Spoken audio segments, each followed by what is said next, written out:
Jen Bowler is a singer with Sparkle. She's going to join me in a moment. And we have a little bit of audio here from the last time before we speak to Jen that Sparkle were in studio with Neil Prendeville. I'll follow you until the end of time. If you could promise you'll be mine, can you promise you'll be mine? Ba ba da ba da ba ba ba ba da ba da ba ba ba.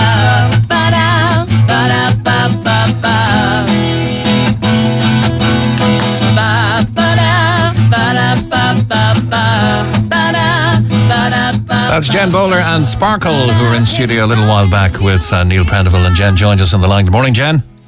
Good morning, Mick. How are you? I'm very good. You're a bit annoyed that the PUP payment has been cut. I suppose it had to be cut at some stage. The timing, though, for musicians is not ideal, is it? Yeah, no, it's not great. Like, they're only kind of letting us get back to work now since Monday, and they're kind of cutting the rate starting from next week, like, you know. As if you could just turn on the gigs like a tap. Yeah, I know, yeah, sure.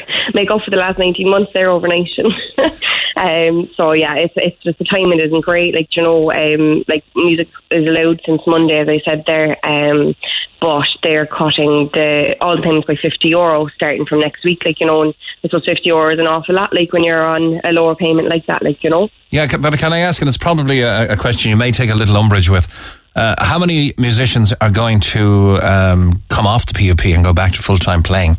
Or how many will just take the 50 cut and sneak in a couple of gigs?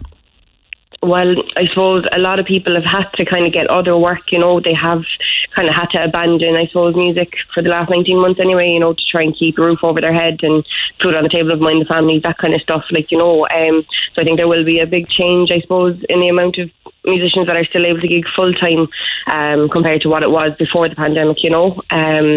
So I don't know, like, you are allowed to earn money on the PUP for a while as well, you know. There's like a €960 limit over 2 months, so that's something at least, but it's just, I suppose, you know, like, hopefully the diary will start filling up again, you know, and get busier, and musicians will be able to get back to work, like, you know. Yeah, is this being felt more particularly by musicians? Because, and once again, I don't want to offend, I'm all for, and I've been championing the return to music a lot longer than most. Is it because you're working in a way in a cash industry that not everything is invoiced? I don't know really. Like, I suppose everyone kind of thinks, oh, you know, go away and get a real job, but I suppose being a musician is a real job, you know. The hours are there, you have to put in the practice, you have to get lessons, you have to buy the gear, you know. There's so much, like, people just think, you know, musicians go to a pub and they play for 2 hours and they go home and they have a grand life, you know. Like, we do, and that's brilliant, and that's the best part of it, but there's so much more than that, like, you know, like I said, buying equipment, practicing, you know, learning first dances. There's a lot of work that goes on in the background, I suppose, that people don't see. Even, you know, loading in and out the gear is hard work, like, you know. Yeah, I guess there's a difference between the dreams of a young fledgling musician. Somebody wants to be U2, somebody wants to be, you know, the Hothouse Flowers, and somebody just wants to be Mr. Wedding Band. Exactly, yeah. It would be, like, it's very hard to get, I suppose, even original work out there as well, you know. Just, I suppose that's what we've been trying to do the last kind of year and a half, I suppose, just because there was nothing happening. We were doing our lives and stuff on Facebook, like that, all right, you know, just trying to keep our audience kind of with us. But I suppose we have a new single there now coming out on Friday as well, on Spotify and Amazon and all those kind of platforms called Look At Me Now.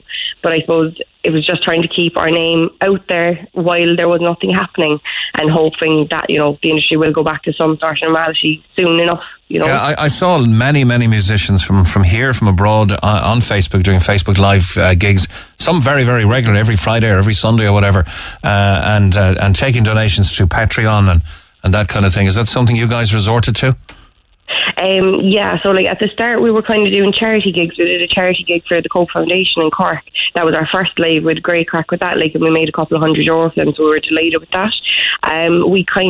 We did do a couple of lives where we had our PayPal link up as well. So that was good. Like, we did, I suppose, yeah, we did have to resort to that, like, and we kind of went busking as well. In the end, we went up to Galway and by accident ended up busking, but it was a brilliant day, like, you know. It was just great to do what we love and, I suppose, get paid for it. You know? There's brilliant music on. Last time I was on Shop Street, I ended up buying an album from a busker. He was doing all of the blues and the guitar that Chet Atkins was doing. I was just mesmerised, went over and bought his album. That's a great buzz there. Is that still happening on Winthrop Street and places like that in Cork? Yeah, I think there is busking. Now, we haven't gone busking ourselves in Cork, but I know there are buskers all of the time in Cork. You know, it makes the city come alive. Like, you know, it sounds great. Like when you go in and you're doing your bit of shopping to hear, you know, great buskers out there and stuff. You know, so it was just, I suppose it was like last resort for everyone really trying to do what they love. You know, it's been very hard. You know, not, I suppose, building up your career to a point and then just have it taken away, and it kind of made it feel like it was worthless. Like, you know, because you couldn't do what you loved, and the government completely turned their back on us, in my opinion. You know, they barred dancing from weddings, they barred music from weddings and pubs. Like, they really, really cut us when, you know, 40,000 could go up to Croke Park then for a match. Do you know, that kind of way? It was just, I don't know, very annoying. We've been through all of that, believe me, ad nauseum. But on another story, your Instagram account and the Sparkle account, they were also hacked and people tried to steal money from you guys.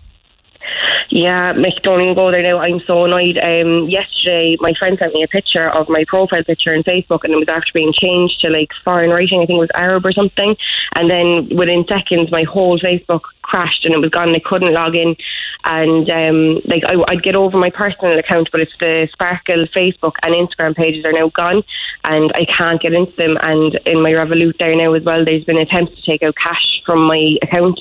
So I'm after being hacked, you know, and like all of our brides and grooms and everything like that, like that's how we use our social media is our business, like, you know, and like I have no way of contacting anyone now and they can't contact us, and I don't know what we're going to do. I was on to the guards this morning. They can't really do much, except they said just to advise the banks and stuff, but I don't know what to do now. I think Brenda gave me a number there now, so I'm going to have to ring the guy to see if I can do anything. But if anyone, I'm sure Revolut have a support desk. They're based in Lithuania, aren't they? Yeah, I froze my card there now a minute ago as well, so that's fine. But if there are anyone that has bookings with us, do get in contact. I can give out my number. It's 087 618 5740. Sparkle hasn't disappeared. It's just the pages are down at the moment, and I can't activate them. I can't even see them. Okay, so for those who may have a booking with Sparkle, it's 087 6185 740, and also that's available, of course, for those who may want to make a booking. Tell people a little about Sparkle and your whole range of abilities and where you're projecting your gigs to. Okay, well, we're a 2-piece and a 5-piece band. So we have the 2-piece, myself and Caroline do the acoustic set, and then we have the band with Ian, Dave and Tig. So we do weddings, parties, functions, anything at all. If you want to bring us up to anything at all at this stage. Know about it. Yeah. Literally. All right, Jen. Thanks a million. And once again, Jen's number is 087 6185 740. Thanks a million. Best of luck, and hope the gigs increase as the PUP decreases. Thanks a million. Our new song is out on Friday as well. Okay, what's it called again? Look at Me Now. Look at Me Now. Spotify on Friday. That's Sparkle. Neil Prendeville, the voice of Cork. Weekdays 9 to 12. Cork's Red FM. Red FM.